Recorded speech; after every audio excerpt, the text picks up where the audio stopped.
O que você precisa saber e fazer antes de iniciar o seu planejamento financeiro?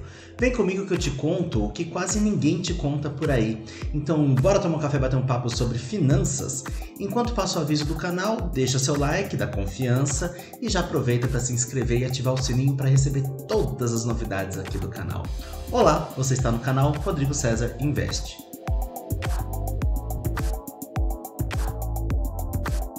Para quem está chegando agora, boas-vindas. Para quem está retornando, boas-vindas novamente. Eu sou psicólogo, especialista em finanças comportamentais e planejamento financeiro. E sim, sou eu mesmo, Rodrigo César, lá do canal Rodrigo César. Lá a gente fala sobre arte, cultura e comportamento. A gente fala sobre questões do dia a dia relacionadas às questões emocionais, relacionadas a sentimento, relacionamento, autoconhecimento. Mas aqui a gente vai falar sobre autoconhecimento também, usando a lente das finanças, ou seja, como que a gente lida com o dinheiro. Por quê? A gente pensa assim, vou fazer meu planejamento financeiro, então eu olho meu extrato, traço metas e tal, só que como que eu vou lidar com esse dinheiro e com as questões emocionais que percorrem as minhas tomadas de decisões financeiras, não só hoje, mas ao longo de uma vida? Muitas vezes a gente olha e se depara com o perfil do investidor e fala assim, eu quero ser arrojado, porque de repente o arrojado tem uma fantasia ali, né? Um perfil arrojado de investidor, tem ali uma questão que de repente eu investindo mais em ações, né? Mais na renda variável, eu poderia vir a enriquecer mais rápido. Pela lógica, ok, mas e pelo que acontece na realidade, a gente lida com muita flutuação. Eu posso me dar a esse luxo, não só de perder dinheiro, né, em uma eventual queda, ou até mesmo por N outros motivos, mas eu posso me dar esse luxo? E eu acho que às vezes a gente tem que repensar isso, porque às vezes o desespero leva a gente a responder aquele questionário de perfil de investidor e a gente acaba caindo num perfil arrojado. E aí a gente não é aquele perfil arrojado, porque internamente a gente não é e também a nossa realidade financeira não comportaria algo nesse sentido. Então vamos começar a fazer um diagnóstico interno, né, de autoconhecimento. Diagnóstico não no sentido de CID, né, onde a gente tem ali uma patologia, não nesse sentido, mas ver através, porque diagnóstico é ver através. Então vamos começar a ver através de alguns elementos, né? Por quê? O primeiro deles é o que eu sei sobre finanças, né? A educação financeira em si, a teoria mesmo. O que eu conheço sobre finanças? O que eu conheço sobre o mercado financeiro? O que eu conheço sobre quais os produtos que eu posso utilizar? Eu tenho um vídeo aqui no canal sobre reserva financeira, reserva de emergência, perdão. Não deixa de ser uma reserva financeira. Uma reserva de emergência. E como que a gente pode construir essa reserva de emergência, né? Quais opções que o mercado aí oferece para a gente utilizar, né, a nosso favor para a construção dessa reserva de emergência.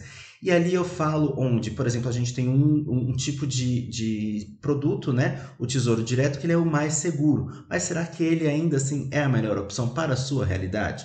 Aqui no canal a gente não faz indicação, né, de produtos e serviços, mas a gente faz uma discussão, a gente conversa sobre por quê. A gente precisa se apropriar da informação, não só se apropriar da informação, mas se apropriar da nossa realidade, porque muitas vezes a gente vê influencers e outras pessoas especialistas também falando sobre um determinado produto ou uma forma de agir com o dinheiro, só que aquilo não se aplica à minha realidade, nem à minha realidade financeira, social, também nem à minha realidade psíquica e emocional, porque o nosso psiquismo ele está ali diante da tomada de decisão, porque nem sempre a planilha financeira, né, quando a gente bota lá os números, nem sempre ele vai ser o melhor parâmetro para a gente tomar uma decisão. Bugou a cabeça, né? Pois bem, por quê? Vamos pensar na questão da casa própria. Muitos especialistas falam que a gente pode sim viver morando de aluguel. Só que será que é a melhor opção no nosso país? Será que se eu for um nômade digital, com certeza, de repente eu vou... Com certeza não, né? Eu vou morar de aluguel, porque eu não compensa ficar comprando, descomprando, comprando e vendendo, né? Descomprando, comprando e vendendo casa por aí. Mas, de repente, eu posso ter um imóvel que pode me gerar uma renda para me facilitar também ali a minha transição, né, de cidades, países, enfim, né, e viver como nômade digital ou como nômade, né? Mas a gente pode muito bem também pensar na nossa segurança. Sim, as casas deterioram, aí fazem cálculos, né, com amortização, com tudo mais, só que a amortização ela facilita para a gente adquirir aquele bem. né, adquirir aquele imóvel. Isso tem o que? O impacto psicológico, porque o que muitas pessoas não falam justamente sobre a planilha é ao longo prazo. Tá, parcelas assim, hoje eu consigo pagar essa parcela, mas e se eu ficar desempregado? Tá, mas eu tenho que ter uma reserva de emergência que me dura por tanto tempo. E se, de repente, o caldo entorna? Né? Então, eu acho que as pessoas acabam buscando também uma segurança, né? E pode ver, muitas pessoas que são milionárias, elas têm sim suas casas próprias. Né? Elas não estão alugando mansões, muitas delas, né? Algumas talvez, né? Não sei, não tenho como saber de todo mundo, mas as pessoas também têm. Né? Então, assim, vamos para além dos números, né? Por quê? A gente, olhando a nossa realidade, muitas vezes isso cria uma ansiedade na questão do desejo, na questão daquilo que a gente quer consumir, daquilo que a gente quer comprar. E a gente vai lá o quê? E compra. E a gente se estrumbica porque nossa realidade não está ali muito favorável para comprar aquele telefone parcelado em 700 vezes, né? Ou comprar aquele bem, né? Aquele passivo, digamos assim, né? Porque esses objetos são passivos, são coisas que a gente compra, mas que não geram renda para a gente. Os ativos são coisas que a gente compra e gera renda para a gente. Por exemplo, uma casa que a gente recebe um aluguel, ações que a gente compra e que geram dividendos para a gente, né? Então são nesses sentidos que às vezes a gente está muito cheio de passivo, né? Muito cheio de objetos, muito cheio de bens que não geram renda, pelo contrário, geram prejuízo.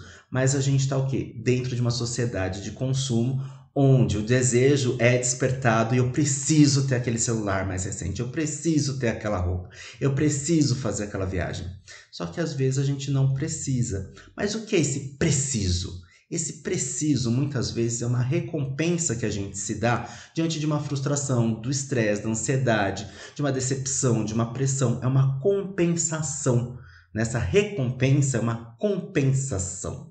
Né? Então a gente está se recompensando, compensando novamente várias vezes, né? E às vezes a gente faz vista grossa para as nossas finanças. A gente olha ali para o nosso cartão de crédito, né? E acha que ele é parte da nossa renda. E não é. Cartão de crédito é dívida, mesmo que você esteja pagando sua fatura em dia. Por que ela é dívida? Porque é um dinheiro que o banco, a operadora de cartão te empresta, né? Confiante que você vai pagar lá na frente. Ah, Rodrigo, mas é sem juros, mesmo assim é sem juros. Teoricamente é sem juros, mas e o spread bancário? O que é o spread bancário? Né? O que é esse spread? Spread é uma tarifa de uso, né? Então, às vezes você não está pagando uma mensalidade, uma anuidade do cartão, mas a sua compra, né? Quando você compra lá R$ 100, passou R$ 100 no cartão de crédito, quem te vendeu certamente vai pagar uma taxa.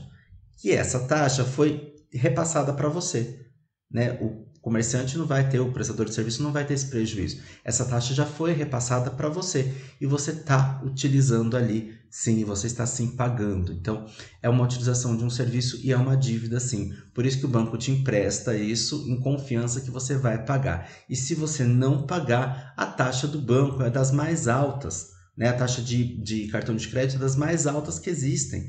Né? Então, isso sim também acaba gerando ali uma ansiedade, uma frustração. Nossa, e você às vezes vai numa loja, né? E a loja fala assim, faz o nosso cartão, né?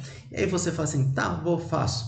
Aí você cria mais um cartão, mais uma dívida. E aí você vai pulverizando várias parcelas em vários cartões diferentes, que vencem em vários momentos do mês diferentes, provavelmente, né? Ou pode vencer tudo no mesmo dia.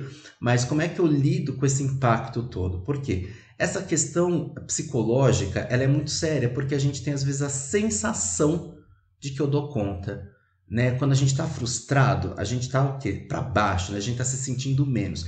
Então, muitas vezes, essa utilização do dinheiro é eu posso. E aí eu vou lá e gasto. Diferente de quando realmente a gente tem aquela necessidade de comprar aquela questão tal. Mas, Rodrigo, quais são os meus prazeres? Então eu não posso ter prazer nenhum. Aí a gente também tem um outro problema, né? Porque a gente às vezes acaba se privando de diversas coisas e a gente acaba o quê? Depois compensando isso de uma maneira muito intensa. E aí pode, inclusive, vir, né, a ser compulsão, virar compulsão lá na frente. Né? Não necessariamente tudo que é gasto excessivo é compulsão, embora no dia a dia, né, popularmente, né, no senso comum, a gente acabe falando que sim, esses grandes gastos são vícios, são compulsões. E não, muitas vezes é uma desorganização ou uma falta de lidar, né, com as nossas subjetividades, com a nossa frustração, com a nossa competitividade interna. Né? Muitas vezes eu vou e gasto e compro aquilo porque eu preciso ter aquilo. Por quê? Porque eu estou me sentindo menos. E por que eu não poderia ser menos? Né? Então, assim, é muita comparação. A grama do vizinho é sempre melhor, né? Tem aquela questão do FOMO, né? Fear of missing out, né? Eu não posso perder, né? Fear of missing out é o medo de perder, né? Perder o quê? Perder o que todo mundo está fazendo e eu não, né? Todo mundo está passeando, todo mundo está indo, todo mundo está comprando e eu não. E aí eu preciso estar na onda também. Então, isso é um complexo, né? Jungianamente falando, né? Pela psicologia analítica, a gente sabe que isso tem origem num complexo, né? Um modelo de comportamento, um comportamento que tem meio que um script, né? Um algoritmo, né? Com começo, meio e fim. Começou a agir daquela forma, ele vai desencadear daquela forma em situações que são semelhantes, ou muito semelhantes, ou até mesmo iguais, né? Porque a psique ela vai trabalhar de uma forma onde ela vai tomar por base, né, aquilo que eu já conheço. Então, se eu agir daquela forma e deu certo, eu vou agir dessa forma também. E isso, às vezes, eu não tenho consciência de como está agindo. Vamos tirar dinheiro e vamos falar comida? Quantas vezes a gente está comendo a nossa tristeza, comendo a nossa ansiedade, comendo a nossa pressão, né? E aí a gente não atenta para aquilo que a gente está comendo. Nossa, Rodrigo, verdade, às vezes a gente está comendo, enchendo a barriga até com mais do que a gente tem de saciedade, mas a gente está ali comendo e precisando porque a gente está na pressão, a gente precisa mastigar, a gente precisa desopilar, a gente precisa ter um prazer. E a língua, né, com as glândulas, né, que a gente tem aqui na língua, a gente, esqueci o nome, né, eu ia falar saliva, mas não é, mas com o nosso paladar, né, a gente tem prazer também, né? Então, como que a gente busca esse prazer, essa recompensa diariamente? Muitas vezes naquilo que está fácil. E o cartão de crédito é algo muito fácil. Quando eu falo lá no vídeo de reserva de emergência que a gente às vezes também tem que se colocar um grau de dificuldade para acessar essa reserva de emergência, né? É porque muitas vezes a gente considera qualquer coisa como emergência, ou a gente faz vista grossa e faz um pacto com a gente mesmo. Depois eu reponho isso. E é um pacto que não é cumprido. Vamos falar da comida de novo e do dinheiro. Quem aí já passou por isso? Tá no trânsito ou no transporte, aí desce de um, vai pegar outro, ou tá mesmo no trânsito, e tá com fome e não se organizou para levar uma comida, né? Ali, sabendo que pode ter alguma coisa que não é tão perecível, tá até embalada, tal, para comer numa eventual emergência por causa do tempo de transporte e tal. Quem é das grandes capitais sabe do que eu tô falando, né? E fica preso no trânsito, fica preso na enchente, por aí vai, às vezes passando mal porque tá sem água e sem comida, né? E aí a gente acaba vendo o que encontra pela frente, tá morrendo de fome, compra o mais caro, né? Porque de repente um fast food, né? Quanto que é um combo de fast food hoje em dia? Às vezes 40, 50 reais, né? E a gente gasta assim porque a gente não levou de repente, sei lá, um lanchinho, alguma coisa que a gente podia comer, mas a gente entra ali na lanchonete, olha aquilo e fala assim, é só hoje. Porque a gente vive sempre o hoje. O ser humano tem, aqui ó, isso é histórico, tá? Através do desenvolvimento da raça humana, né? A gente vive o hoje porque a gente não sabe se vai estar vivo amanhã. E tem memes sobre isso, finanças, né? Vou gastar tudo hoje porque eu não sei se estou vivo amanhã. Aí bota lá a cara da pessoa derrotada no dia seguinte, né? Os memes, né? Bota lá a Anitta, Rita Cadillac, esse povo assim. Eu vivo amanhã descobrindo que não morri e preciso pagar os boletos. Ou então o meme eterno, né? Que, me enche o saco esse meme, né? Que, Nubank, Deus me paga porque eu não tenho dinheiro, né? Então é isso, né? O quanto que a gente vive hoje, a gente não tolera uma frustração da espera. Isso tudo faz parte do que? Do autoconhecimento. Então de nada adianta eu fazer planilhas e planilhas e planilhas, tesourar streaming, tesourar não sei o que, tesourar prazer, sendo que isso não vai dar certo. É igualzinho, sabe o que, gente? Dieta restritiva. Dieta muito restritiva, ela faz o quê? Você, depois de um tempo, ela não se sustenta, você acaba comendo para compensar aquilo que você foi privado. Vamos pensar também, quem foi criança aqui nos anos 80, e como eu, por exemplo, e não tinha acesso a algumas questões, né, tipo iogurtes caros, né? Porque passava na televisão, você via, você tinha vontade. Eu não sei vocês, meu primeiro salário, a primeira coisa que eu fiz foi comprar uma bandeja de iogurte Petit Suisse, que eu não vou falar a marca, que aquilo na verdade não é iogurte, né, gente? Aquilo é um tipo de queijo, né? Aquela bandejinha, sabe, que vem meia dúzia ou 8, rosinha, piquitiquinho, assim, esses Petit Suisse, e comprei aquela sobremesa láctea de chocolate, bem famosa, aquele que vem quatro, assim, os quadradões, assim, sabe qual é? Né? Então, não vou falar a marca aqui, mas aquilo também não é iogurte, aquilo é sobremesa láctea. E a gente come um monte, né, daquilo, porque é docinho, é palatável, né? E aí, por que que a gente come um monte? No caso eu, tá? No caso, eu tô falando de mim, talvez algumas outras pessoas também se identifiquem. Tira o exemplo do iogurte, dessas questões aqui que eu tô falando, e leva para outro contexto. Quem passou por uma privação muito grande, depois acaba compensando, né? Eu comi aquelas duas bandejas de produtos lácteos numa sentada só, né? Adiantou alguma coisa? Não, continuo com vontade daquilo até hoje, sempre que eu posso eu compro e tal. Como se eu não pudesse comprar, né? Compro sempre que eu quero, né? Mas hoje não me convém comprar sempre, porque, enfim, eu também travo uma luta ali com o meu peso, uma luta há muitos anos com o meu peso, mas a gente começa a aprender o quê? Que a privação nos faz virar o quê? Desesperados para consumir aquilo, e não necessariamente isso vira uma compulsão, não necessariamente isso vira, né, um vício, e sim, muitas vezes uma desorganização, porque eu não vejo a longo prazo essa recompensa. Então, sim, eu posso colocar balizadores aqui para mim hoje, né, de recompensa diária, né, que eu posso ganhar diariamente em relação a isso. E também reconhecer que outras formas de recompensa existem também. Porque se eu penso só no hoje, eu não vou querer pensar em construir um patrimônio através de ações para ganhar dividendos, sendo que eu vou comprar ações e no começo são poucas ações que eu compro, né? Porque muitas vezes a pessoa não está lá com muito dinheiro, muito salário, né? Não tem muita grana para investir, né? Começa de pouquinho. Tem um canal aqui sensacional que chama Diarista Investidora. Gente, assistam. Assistam, sigam a Diarista Investidora. Eu adoro assistir, ela vai falando, ela vai explicando, ela vai colocando, ela vai trazendo pra gente dentro da realidade dela, né? Então, assim, a Nath Finanças também. A Nath Finanças, ela é um canal de finanças para pessoas de baixa renda. Lá no canal Rodrigo César eu tenho um review sobre o link, eu vou deixar aqui no card, um review sobre o livro dela, na verdade, não o link, né? Eu vou deixar o link aqui sobre o livro da Nath Finanças, que eu fiz um review, né? Que traz pra gente ali algumas informações básicas. É também o início, né? Uma possibilidade de início de compreensão da educação financeira. Então, o quanto que a gente também precisa se educar e entender que aquela ação que hoje eu compro, que custa, sei lá, vamos pensar na Pop aí do fundo de investimento. Tem um fundo de imobiliário aí, né? Um fundo imobiliário, um FI, que faz o que pra gente, né? Traz ali um valor muito baixo, tipo de R$ 10 por ação, né? Que te rende um dinheirinho mensal ali, centavos por mês. Eu lá vou querer gastar R$ 10 hoje para ganhar 20 centavos no mês que vem? Quando muito, nem sei se chega a R$ 20, tá? Tô pegando aqui de cabeça, nem sei porque eu não tô investindo nesse fundo. Mas é o pop que muita gente fala e muito influencer fala por aí. Então, eu vou querer pensar nisso na minha aposentadoria, só que de grão em grão a galinha enche o papo, né? E planejamento financeiro presume não só conseguir pagar as contas hoje, mas também presume que eu vá pensar na minha aposentadoria, na minha construção de patrimônio. Lá no outro canal eu tenho um vídeo sobre sucesso profissional, né? Sobre complexo de Peter Pan, sobre Poor a Eternos, né?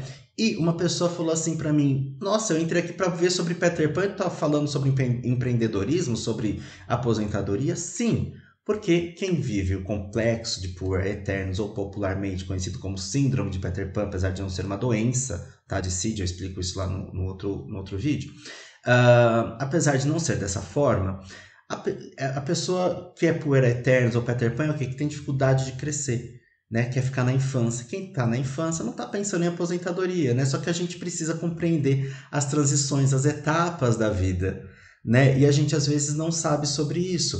Então, as recompensas da gente muitas vezes estão ali no celular, na comida, no bem que eu compro. Antigamente o povo se entupia de CD e disco, hoje em dia se entope de streamings, que não assiste, que não tem tempo de assistir, né? Então, de repente, uma possibilidade vou usar o streaming tal, né, Netflix, vou usar Netflix por 2 meses, paro de pagar, porque você não precisa pagar uma adesão, né? Você paga mensalidade. Assisto tudo que eu tenho que assistir, depois eu passo para HBO e por aí vai. Porque não dá pra gente pagar todos e assistir todos, A menos que a gente tenha muito tempo livre, né? Ou a nossa família tenha muito tempo livre, mas também a gente também pode conversar sobre, né? Porque senão a gente acaba também não administrando bem o nosso tempo. Porque muitas vezes é uma intolerância à frustração. E ao FOMO, Fear of Missing Out. Todo mundo tem tudo, então eu também preciso ter tudo. E hoje eles estão desvinculando tudo de uma coisa só e fazendo cada um o seu próprio serviço, né? Então tem Paramount, tem HBO, tem Netflix, tem Disney. Então você tem coisas que estavam muito no streaming, só hoje estão segmentados em cada qual, com seu cada qual querendo sua fatia maior do bolo, né? Então assim, vamos pensar nisso também. Então, mais do que fazer esse diagnóstico, porque este vídeo aqui é a primeira parte de 2 vídeos, né? Onde eu falo de planejamento financeiro. O próximo vídeo vai ser justamente sobre como que a gente vai fazer esse raio-x, esse diagnóstico financeiro, né?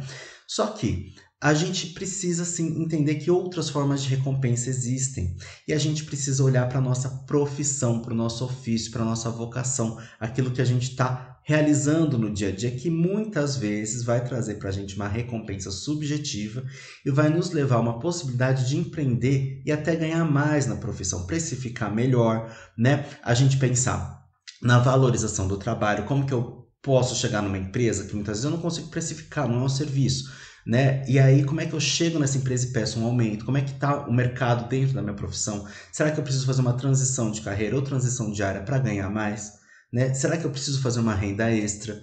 Né? Tudo isso a gente está pensando o quê? Não só na carreira, mas na anticarreira. Lá no outro canal também tem um vídeo sobre anticarreira, que a ideia de carreira é justamente assim, tem um objetivo, saio daqui e chego aqui. Não, a anticarreira é a nossa vida, que é sinuosa, né? É cheia de vai e vem.